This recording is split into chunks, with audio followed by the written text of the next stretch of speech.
మన దేశంలో roads, bridges, water tanks లాంటివి కడుతున్నారా లేదా పబ్లిక్ లైఫ్ తో ఎక్స్పెరిమెంట్ చేస్తున్నారా? ముందు ఒక ఎగ్జాంపుల్ చెప్తాను. గుజరాత్ లో 70 సంవత్సరాల ఒక పాత వాటర్ ట్యాంక్ ని కూల్చేశారు. మన భాషలో చెప్పాలంటే దాని వయసు అయిపోయింది కాబట్టి కూల్చేశారు. కానీ ఈ విషయం గుర్తుపెట్టుకోండి, దాన్ని కూల్చడానికి 200 టన్నుల క్రెయిన్, జేసీబీ దాదాపు 3 నుంచి 4 రోజులు పట్టింది. అంటే అప్పట్లో వేసిన సిమెంటు, స్టీలు డిజైన్ స్టాండర్డ్స్ అంత క్వాలిటీగా ఉన్నాయి. ఇప్పుడు అదే గుజరాత్ లో 21 కోట్ల పబ్లిక్ మనీ కొత్త వాటర్ ట్యాంక్ కట్టారు. 15 మీటర్ల హైట్, 11 లక్షల లీటర్ల కెపాసిటీ. ఇనాగ్రేషన్ ముందే ట్రయల్ రన్ చేశారు. కానీ 9 లక్షల లీటర్లు నీరు నింపగానే ఆ ట్యాంక్ కొలాప్స్ అయిపోయింది. ఇది యాక్సిడెంట్ కాదు, ఇది క్వాలిటీ ఫెయిల్యూర్. కూలిపోయిన తర్వాత గ్రామస్తులు లోపల మెటీరియల్ చూశారు. స్టీల్ తక్కువ, ఇసుక ఎక్కువ, సిమెంట్ తక్కువ. 3 లేబర్లు ఇంజూరీ అయ్యారు. కానీ అసలు గాయం జనాలు వీళ్ళ మీద పెట్టుకున్న నమ్మకం. ఈ ట్యాంక్ కోసం ఆ గ్రామం 3 సంవత్సరాలుగా వెయిట్ చేసింది ఫ్రెష్ వాటర్ కోసం. ఇప్పుడు గవర్నమెంట్ ఏమంటుంది? కాంట్రాక్టర్ చేసిన తప్పు వల్లే.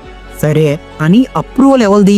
ఇన్స్పెక్షన్ ఎవరిది? పేమెంట్ ఎవరు రిలీజ్ చేశారు? ఇప్పుడు బీహార్కి రండి, 13 కోట్లతో రోప్వే. ఇనాగ్రేషన్ ముందు ట్రయల్ రన్, కానీ రిజల్ట్ అది కూడా కూలిపోయింది. ఈసారి బ్లేమ్ ఎవరిది? Party versus party. ఈ పార్టీ తప్పు చేసిందంటే ఈ పార్టీ, ఈ పార్టీ తప్పు చేసిందంటే ఈ పార్టీ. బగల్పూర్ బ్రిడ్జ్ 9 సంవత్సరాల అండర్ కన్స్ట్రక్షన్, 3 సార్లు కూలిపోయింది. పబ్లిక్ ఒక్కసారి కూడా యూజ్ చేయలేదు. ఇవి సిటీస్ లో పెద్ద ప్రాజెక్ట్స్ కాబట్టే బయటకు వచ్చాయి. కానీ చిన్న చిన్న గ్రామాల్లో ఇలాంటి క్వాలిటీ ఫెయిల్యూర్స్ ఇంకా చాలా జరుగుతున్నాయి. ఇవి పబ్లిక్ డొమైన్ లోకి రావడం లేదంతే. ఇక్కడ కామన్ పాయింట్ ఏంటి?